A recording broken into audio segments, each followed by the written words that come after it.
as you know by now, because it's been all over the place, this traitorous bastard Stewart Rhodes, the Führer of the far-right neo-Nazi Oath Keepers militia, was convicted yesterday, along with one of his lieutenants, of seditious conspiracy. A jury found them guilty of trying to overthrow the government, essentially, and keep this orange, rotten piece of garbage, Donald Trump, in office. The plot that Stewart Rhodes and his scum tried to bring to fruition started after the 2020 election, when the American people said to Donald Trump, "We've had enough of you, you slimy shit." And it culminated, Stewart Rhodes and his scum, culminated with the mob attack on the Capitol on January 6, 2021. The jury in the federal district court in Washington that heard this case found the three other scum bastards in the case not guilty of seditious conspiracy. And the verdict came after three days of deliberations. It was a victory for the Justice Department. The Justice Department really took a risk in pursuing seditious conspiracy charges against this traitorous fuck, Stewart Elmer Rhodes, and his buddy. Elmer was also found guilty of obstructing the certification of the election during a joint session of Congress and of destroying evidence. On those three counts, this filthy pig faces a maximum of 60 years in prison. We shall see. We know what his plan is. His plan is to appeal, delay, just like his exalted God, Donald Jesus Trump, does. Oh, and his buddy was also convicted of seditious conspiracy. Kelly Meggs. And this scummy little fuck ran the Florida chapter of the Oath Keepers. Of course there'd be a big chapter in Florida, of course.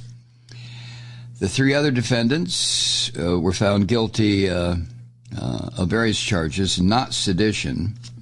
Those three are Kenneth Harrelson, Jessica Watkins, and Thomas Caldwell. So they are facing some prison time, too. Now it's time to go after Michael Flynn and this crazy fucking, not mattress, but pillow boy. What is with the pillow boy? He now thinks he's going to be the chairman of the Republican National Committee. This ignorant pillow boy. But Michael Flynn, Roger Stone, here's the deal from what I've heard since the conviction of these two scum bastards. The consensus seems to be that now the Justice Department rolled the dice on this seditious conspiracy charges and won. It will focus the attention of other defendants who are faced with the same charges, seditious conspiracy. Some of them nest in this fucking group of street gangsters called the Proud Boys, which is nothing more than a bunch of drunks who like to stumble around beating people up. But there are members of the Proud Boys also who are facing seditious conspiracy charges.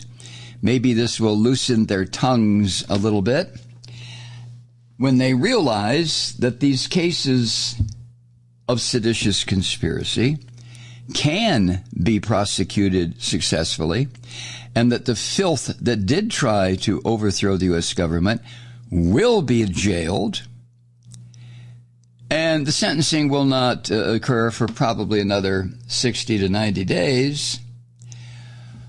But it's very clear that the punk bastards who did this, the cowardly little pissant little boys who dress up like they're men and try to attack the Capitol, they will be going to prison.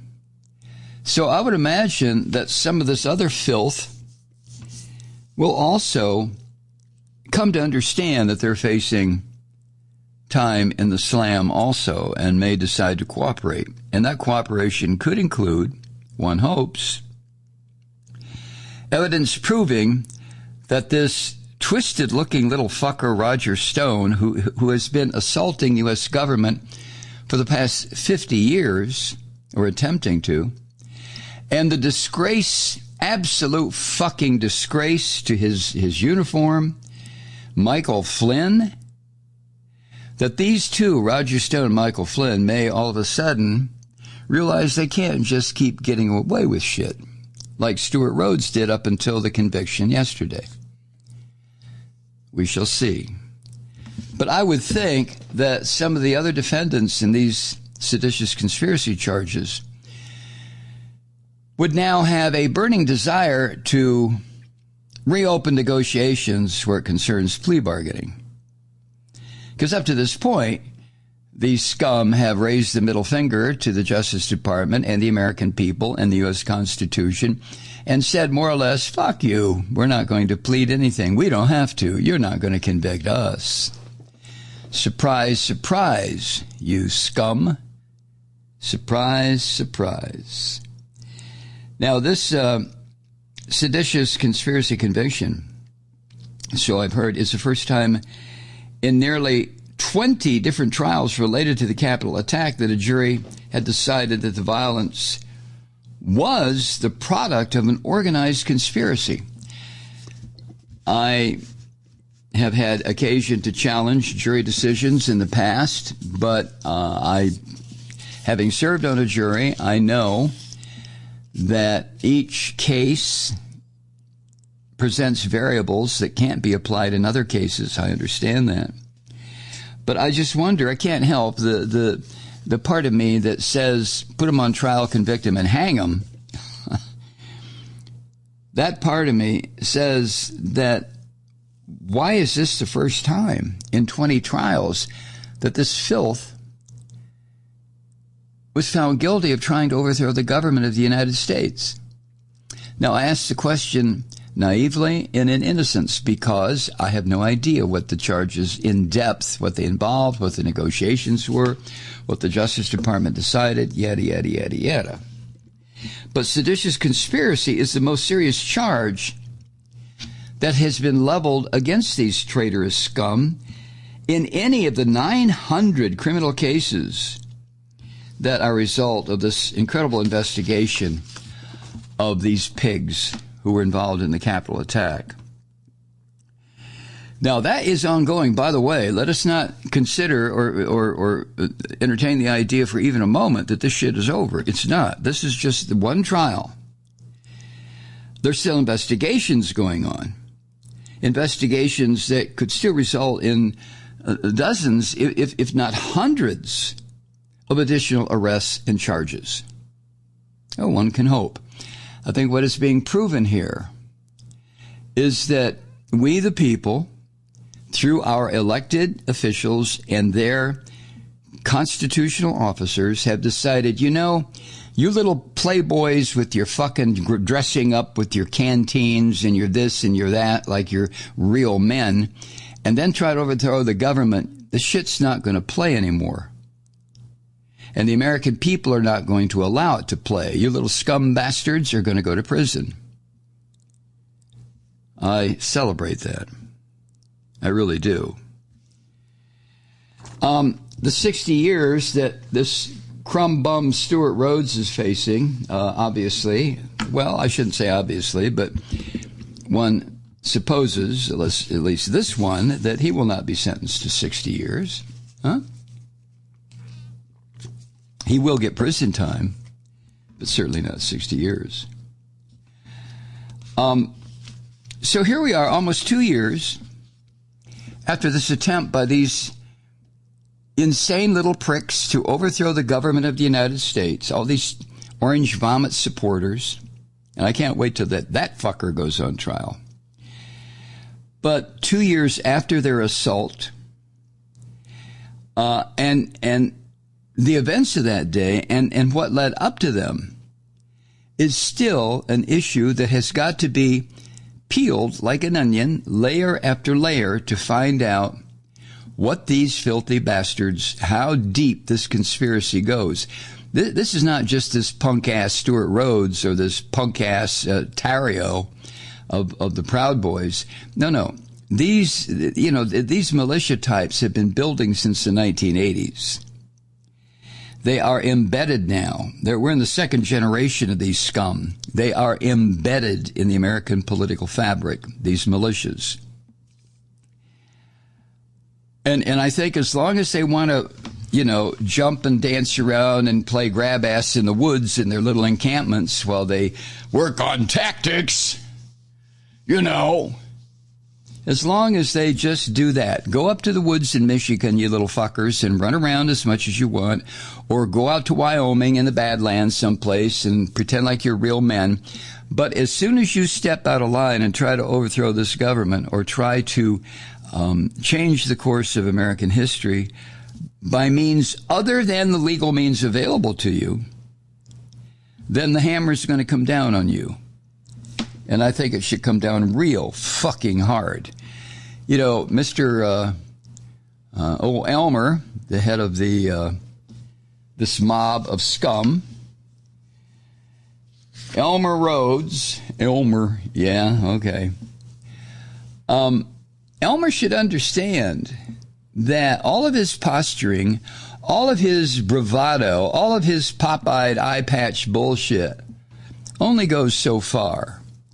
I mean, it works when you're dealing with a bunch of dickless men, white men, who are roaming around pretending like they have a pair and trying to be real men. Oh, look at me, I got an AR-15. Yeah, look at me, I got a canteen on a belt. Stewart Rhodes, Elmer, has got to understand that he's trying to lead an army of cowardly little shits. And Elmer, I know you don't even know I exist, and that's good, I guess. But if word ever got to Elmer from me, it would be, hey, fucker, grow up. You want to be important in the U.S. government? Then run for office. Run for office like everybody else has to. Or work through the election of candidates that you think will do the things you want done, like the Christian terrorists have been doing for 45 years now. Do that, Elmer. But you and your fucking pop-eyed bullshit with your eye patch and your guns and your backpacks and your military stack formation, get fucking real. You had your moment. Your moment's over. Now you're going to have more moments. And I think the people you're going to come up against in prison may be interested in hearing what you have to say for a while, but I think eventually they're going to look at you, Elmer, as exactly what you are, just another hunk of meat dumped into the U.S. prison system. Huh? I'm sure you can handle it. Jesus. The other guy, Kelly Meggs, who was the head of this mosquito-infested Florida chapter of the Oath Keepers, he led a group of these scum bums into the Capitol. And then there's Miss Watkins, old Jessica. She went in separately and was recorded on a digital walkie-talkie app. These two pricks were convicted of conspiracy to stop the election certification. And along with the third one, Kenneth Harrelson, they were also found guilty of conspiracy to interfere with members of Congress during their little bullshit attack. And all five of these scum were convicted of obstructing an official proceeding and destroying evidence in the case. Why were you destroying evidence, you little cocksuckers? I mean, what were you afraid of? You were on television. The federal government had all your goddamn communications back and forth, and all your little videos, and all your threats, and all your bullshit, and all your Nazi horseshit, and all your racism and anti-Semitism. So, did you really think that you were going to walk from this one? You must be completely plugged into the empty space that used to contain the brain of Donald Trump. Huh? So, remember what Elmer Rhodes' defense was, that He had no plan to disrupt the transfer of power. No. Or to keep Joe Biden from entering the White House. No. Well, whatever gave you that idea? I was just there waiting for orders from my Lord and Master, Donald fuck-ass Trump. That's all I was doing. What? The jury heard that and just went, get out of here. Get out of here. Hi, Truth Seekers. Mike Malloy here. You know, the Progressive Voices Network brings you commercial-free commentary from today's leading progressive radio hosts and pundits, like me, Mike Malloy, 24 hours a day. I'm not your typical old guy from the 80s or the 90s talk radio host, and Progressive Voices is not your typical talk radio network. It's a listener-supported nonprofit with no corporate control whatsoever over our broadcast. So hosts like me, Mike Malloy, are free to rant and scream and carry on about whatever we like. We're often controversial, but we're never boring. Weeknights, 9 p.m. in the East, 6 p.m. in the West on the Progressive Voices Network. Always progressive, always on. I'm Mike Malloy. Keep it lit.